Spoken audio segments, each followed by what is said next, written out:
How can I buy a special Christmas gift for Jim with 187? What am I going to do? She thinks.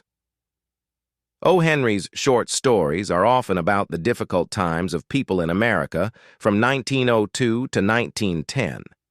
In a lot of these stories, we visit New York. Other stories take us to Texas and Oklahoma, away from the towns. Money is a big problem for many people in the stories. They work long days, and they live in cold apartments with only a little food. The people in Texas and Oklahoma have problems with money, too.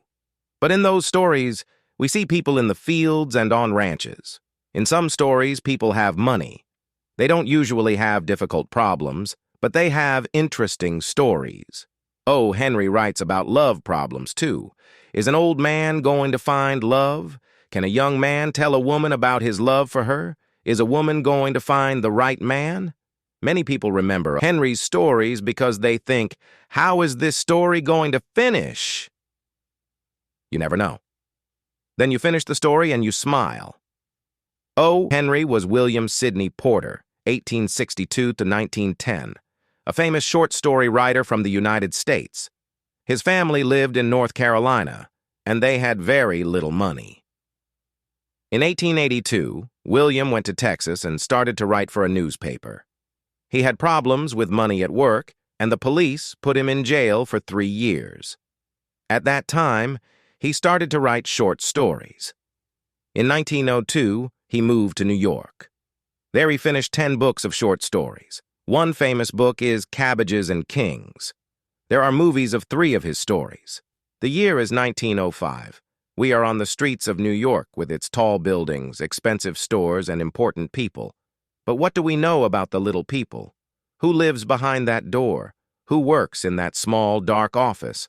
Let's open a door and watch 2 young people on a cold day in December. The apartment is small. It has only 2 rooms. There are no pictures or photos.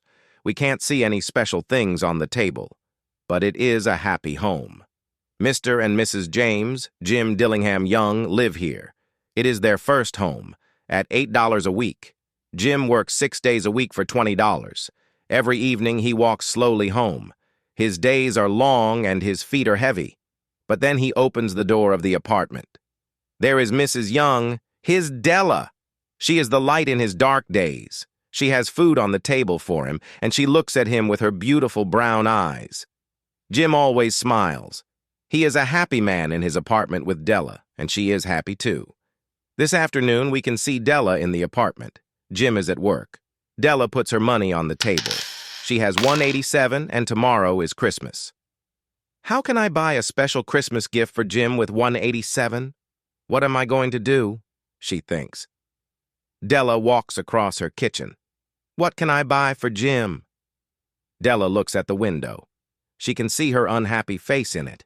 She looks at her long, beautiful hair. Jim always says, I like to see your hair every morning in the sun. At work, I think about your hair.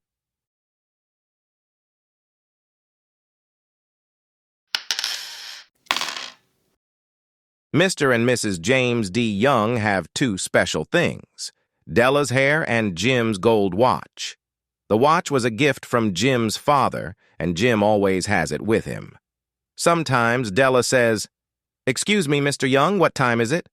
Then Jim smiles, and he takes the gold watch from his coat. He opens the watch and looks at it with love. Then he tells Della the time. But now Della is thinking about her beautiful hair. Quickly, she puts on her thin black coat and old hat. She goes into the street. She runs to Mrs. Sofferny's store on First Street. The old woman buys hair. Can you buy my hair? Della asks. Mrs. Sofferny smiles. I can give you $20 for it. Okay, but please, take it quickly, Della says. Della sits down and Mrs. Sofferny starts to work. Della doesn't look at her hair on the floor. At 3 o'clock, she takes the $20 from Mrs. Sofferny and puts on her hat. She runs quickly to 4th Street and looks in every store. She finds her gift for Jim, a beautiful gold chain for his watch for $21. Della runs home and finishes the Christmas food. She is happy because she has the chain for Jim's watch. Then she sees her hair in the window. Is Jim going to love me with short hair? Della thinks. But I did it for him. I wanted a gift for him. At 7 o'clock, Della hears Jim at the door. He is never late. Della has her gift for him in her hand. The door opens, and Jim walks into the kitchen. He looks thin, and he is cold in his old coat and shoes. Then he sees Della's hair. He isn't angry, but he is quiet. Jim, talk to me. I'm going to have long hair again one day, but this evening I have a special gift for you. Let's be happy. It's Christmas tomorrow, Della says. But, Jim says, where is your beautiful hair? At Mrs. Sofroni's store. She has my hair now, and I have a gift for you. And I love you, Della says. Jim doesn't answer. He looks at Della. Then he says, Della, I loved you with long hair, and I love you with short hair. And I have a special gift for you, too. Della opens the gift quickly, and she finds 2 expensive combs for her long brown hair. Della knows these combs because she sees them every day in a store window on 5th Street. She loves them, but now she has no hair for them. Jim, they're beautiful, and in 6 months I can put them in my hair, says Della. But wait, I have a gift for you. Jim opens his gift slowly, and he looks at it. Jim, do you like it? I looked in every store. Give me your watch. Let's put it on your watch, says Della. But Jim doesn't give Della his watch. He sits down and smiles. Della, let's put our gifts away for a year, he says. I don't have my watch. I went to that store near my office.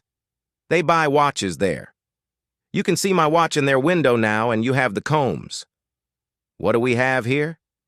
The story of 2 people. They don't have a lot of money, but they have a lot of love.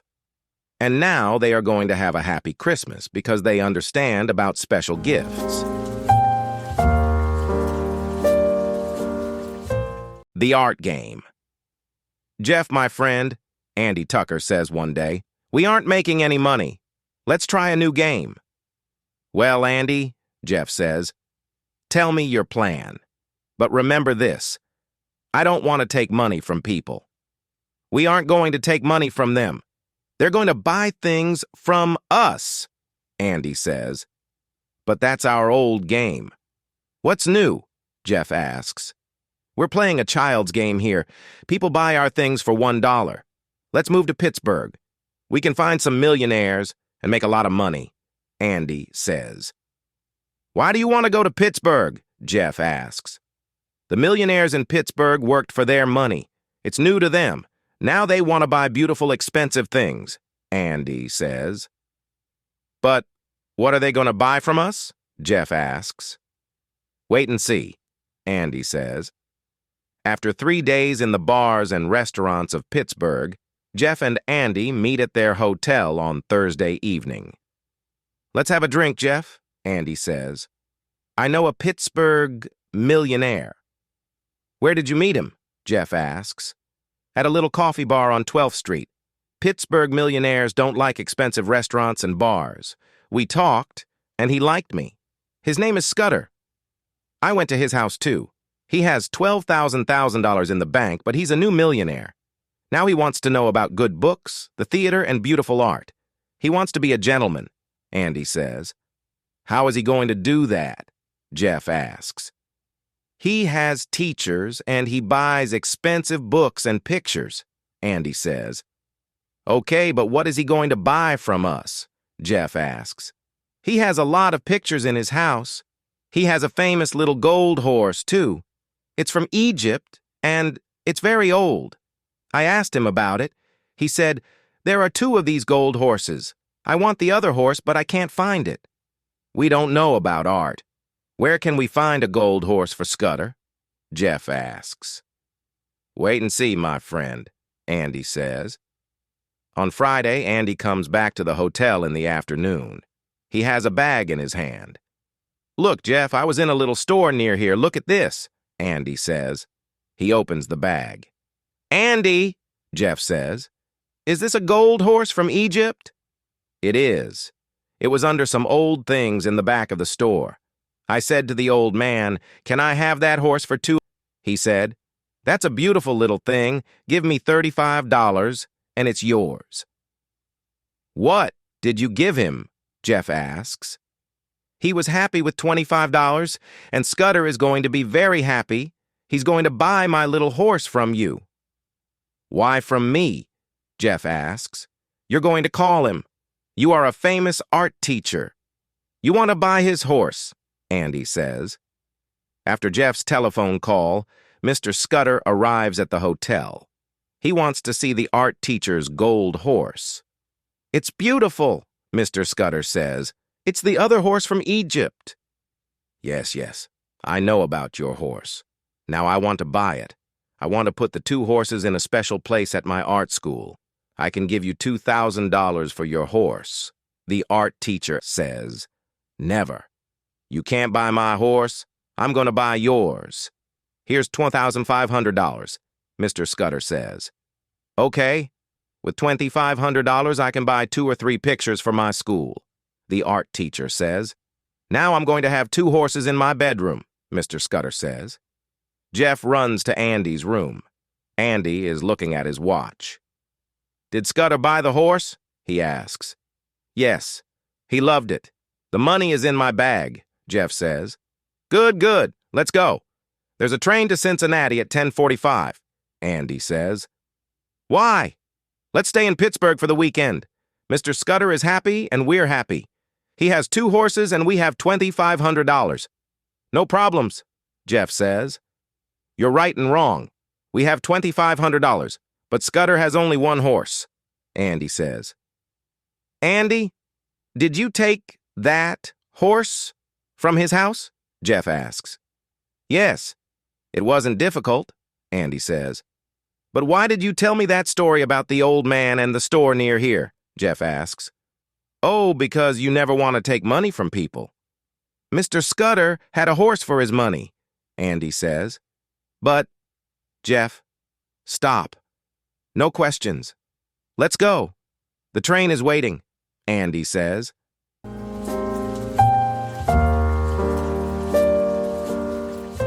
Sam Galloway is a troubadour. He moves across Texas and Oklahoma. He goes from place to place and plays music. He tells stories, too, and he talks to people about their good days and their bad days.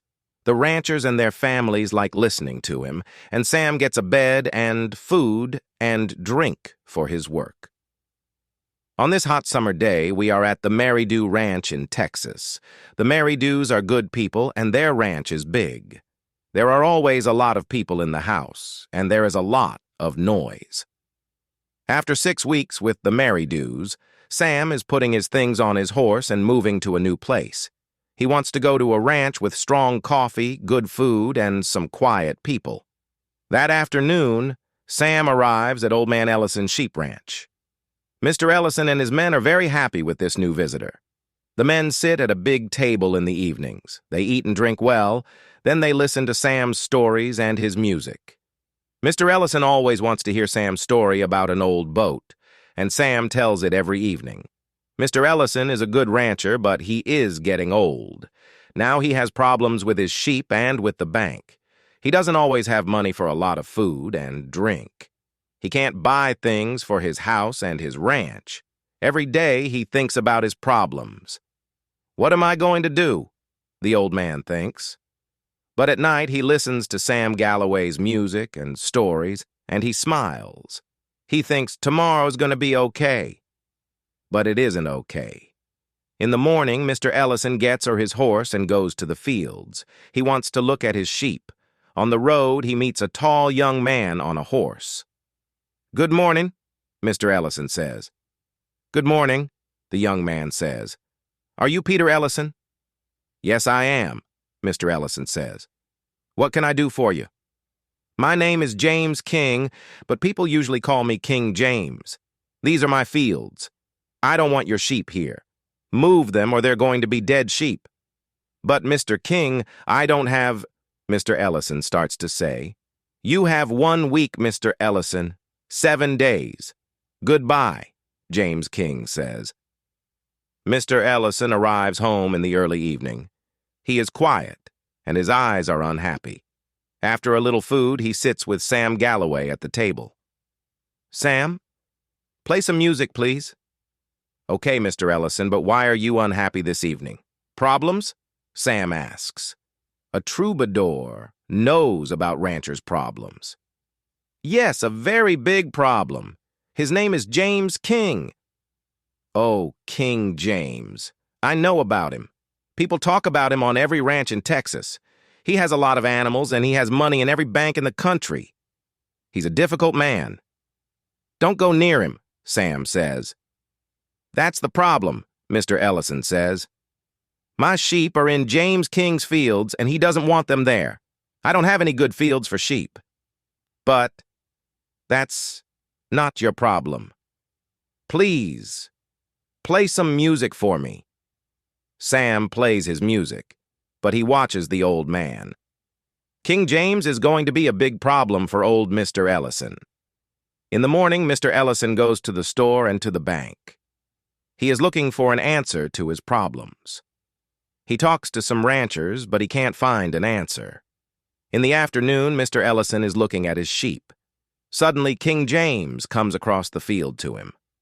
Good afternoon, Mr. Ellison, the young man says. I want to talk to you. It's important. I'm sorry, Mr. King. I don't have a place for my sheep.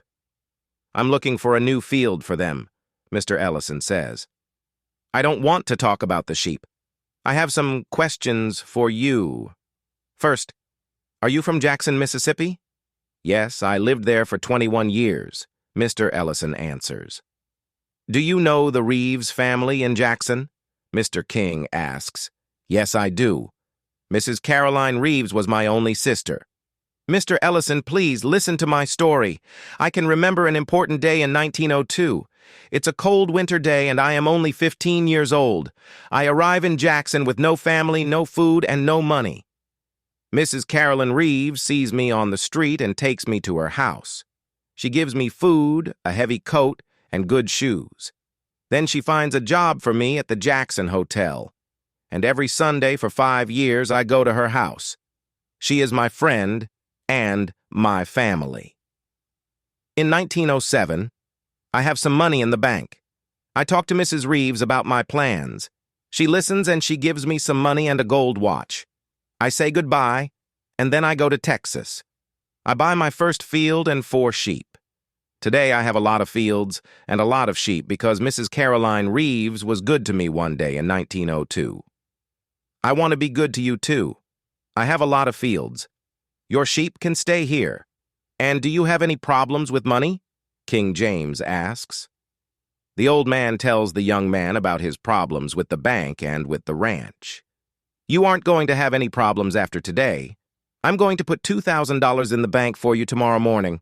I'm going to talk to Mr. Brooks at the store. Buy the things for your house and your ranch. I'm going to give Mr. Brooks the money for them. You're Mrs. Caroline Reeves's brother. That's very special to me, King James says. Mr. Ellison goes back to his ranch with a smile on his face. He wants to hear some music, but Sam Galloway isn't in the house. In the evening, Mr. Ellison is drinking coffee at the table. The door opens, and Sam walks in. Hello, Sam, Mr. Ellison says. You're very late. Did you go to Frio for the day? Play some music for me, please. I'm a happy man, and tomorrow is going to be a new day. But Sam doesn't play any music that night. He sits at the table and looks at Mr. Ellison. I went to Frio, and I looked for King James. I had your big knife in my coat. He was in the hotel behind the theater. His hand moved to his knife, but I was quick. You aren't going to have any problems with him tomorrow. He's dead, Sam says. Mr. Ellison is quiet. Then he looks at Sam and says, Can you play some music now? I can't understand things this evening. Maybe tomorrow.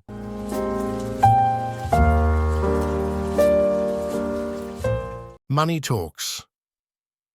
Number 24. Park Street is a big, expensive house. Old Mr. Anthony Rockwell lives there. He worked for many years, and now he has a lot of money. He is old and he doesn't work. A man drives his car for him. A woman makes his food. A boy brings the newspaper to him. Mr. Rockwell sits in his big chair and smiles. He is a happy man. Mr. Rockwell calls his son, "Richard, come here. I want to talk to you." Mr. Rockwell's son comes in and sits down. He is a quiet young man of 21. "Yes, father." "Richard, the men on this street are gentlemen. They come from good families and have a lot of money. We aren't a famous old family, but we have a lot of money." "My money makes you a gentleman too. Money can open a lot of doors for you," Mr. Rockwell says with a smile.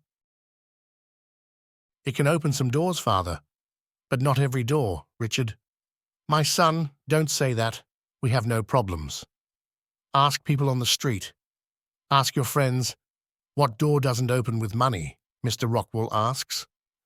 "Money can't buy a place at the table of the right people," Richard says.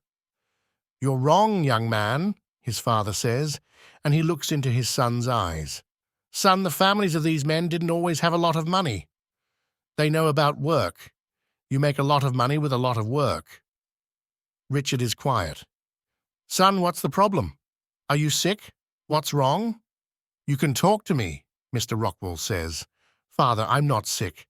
I have a good home, an interesting job, and a smart old father. But what's her name?" Mr. Rockwell asks. "Oh, father, she's beautiful and very special. Her name is Ellen Lantry. She's the only woman for me," Richard says. "Talk to her, dance with her, walk in the rain with her. She's going to love you too," his father says. "You're a good young man. You're special too." "But she's always with people," Richard says. "I never have any time with her. She never has time for me." "Richard, take some money and buy some time with her. Talk to her about your love," the old man says. "I can't," Richard says. "She's going to Europe by boat tomorrow morning. She's going to stay there for 2 years. This evening, I'm going to take her to the theater, but it's a very short drive. I'm not going to have much time with her, and you can't buy her time." "Okay, Richard, now I understand. Your love for her is very strong, but she doesn't know about it." "That's your problem," Mr. Rockwell says. "She can't know because there isn't time," Richard says. He's very unhappy. "Your money can't talk to her." At 8 o'clock in the evening, Richard goes to the beautiful young woman's house. "Good evening, Richard," Miss Lantry says. "Mother and father are waiting for us at the theater. I don't want to be late." "To Wallack's Theater, please," Richard says to the driver. But at 34th Street, the car stops. "What's wrong?" Richard asks. "I'm sorry, Mr. Rockwell," the driver says. "There are cars to the left, to the right, and behind us. We can't move. Every car in New York is sitting here." "Oh, Richard. Are we going to be late?" Miss Lantry asks. "I'm very sorry, Ellen. No theater for us this evening," Richard says. "That's okay. I don't like theater very much. I'm happy here in the car with you," Miss Lantry says. "Are you?" Richard asks with a smile. Later the same evening, Richard walks into his father's office. The old man is reading his newspaper. "Father," Richard says, "Miss Lantry and I are in love." "Very good, Richard. I'm happy for you," his father says. "We talked and talked. She loves me, you see. Money can't buy love," Richard says. Then the happy young man goes to bed. But let's finish his story. At 7 o'clock in the morning, Mr. Kelly comes to the door of Mr. Rockwell's house. "Good morning, Mr. Kelly," Mr. Rockwell says. "You did a good job yesterday evening. Here's your $5,000. "It was difficult, Mr. Rockwell. The drivers of the cars wanted $10, and the policemen wanted $50, but cars stopped for us on every street." "Did it all go well?"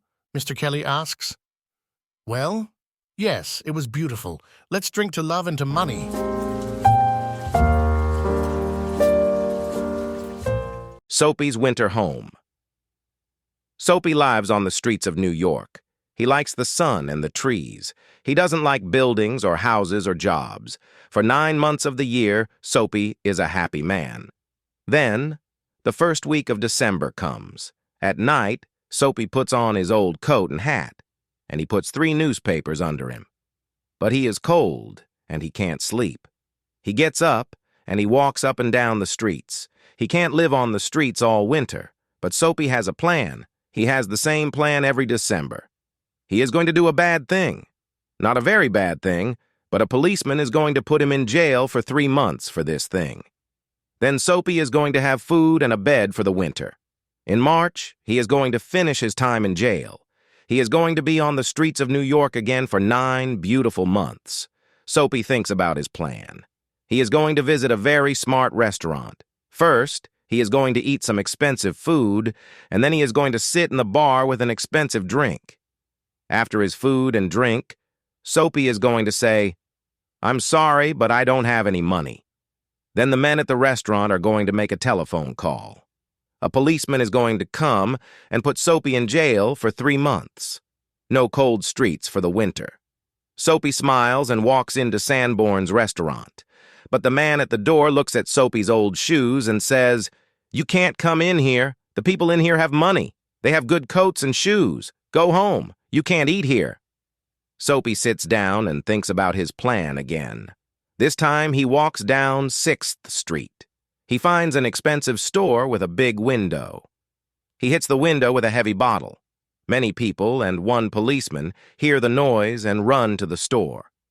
Soapy stands near the window and smiles. "Who did this?" the policeman asks. "Where's the man?" "Maybe I'm that man," Soapy says with a friendly smile. "You aren't the man. Look, down there. A man is running away," the policeman says. He runs after the man. No jail for Soapy this afternoon. That evening, Soapy walks to a street with many theaters. He sees a lot of beautiful men and women in expensive coats and dresses. They are talking and smiling. They are going to have a good time in the theaters and restaurants. Near one theater, Soapy sees a tall policeman, too. Suddenly, Soapy runs in front of the people and starts to dance. Then he makes a lot of noise. He is very friendly. He talks to the important people. "Hello. How are you, my friends? What are you going to see this evening? Can I come to the theater with you?" The policeman sees Soapy. He looks at him and says to the people, "He's a student from the theater school. They always make a lot of noise, but they aren't a problem. It's a game for them." Soapy is angry and very unhappy. How can he get into jail for the winter? He walks down the street and sees a man in a big office. The man's pen is on a table near a window. Soapy puts his hand in the window and takes the pen. He walks slowly down the street. The man runs into the street and says, "Stop! You have my pen." "Your pen?" Soapy asks. "Then call a policeman." But the man from the office doesn't call a policeman. He has problems with the police, too. He doesn't want to talk to a policeman. "Maybe it is your pen," the man says to Soapy. "Goodbye." Soapy is going to sleep on the street again today. He sits down and makes a new plan. Maybe he can get a job. Maybe he can have some money and an apartment and good shoes and a lot of food. Maybe he is too old for the street. Tomorrow he is going to find a job. This winter he isn't going to be cold, and he isn't going to be in jail. He is going to be an important man. He's happy with this new plan. Then Soapy hears a person near him. "Excuse me," a policeman says. "What are you doing here? What's your problem?" "No problem, my good man," Soapy says. "What's your address?" "Where do you work?" the policeman asks. "No address? No job? But I'm going to look for a job tomorrow," Soapy says. "No address? Come with me. 3 months in jail for you," the policeman says.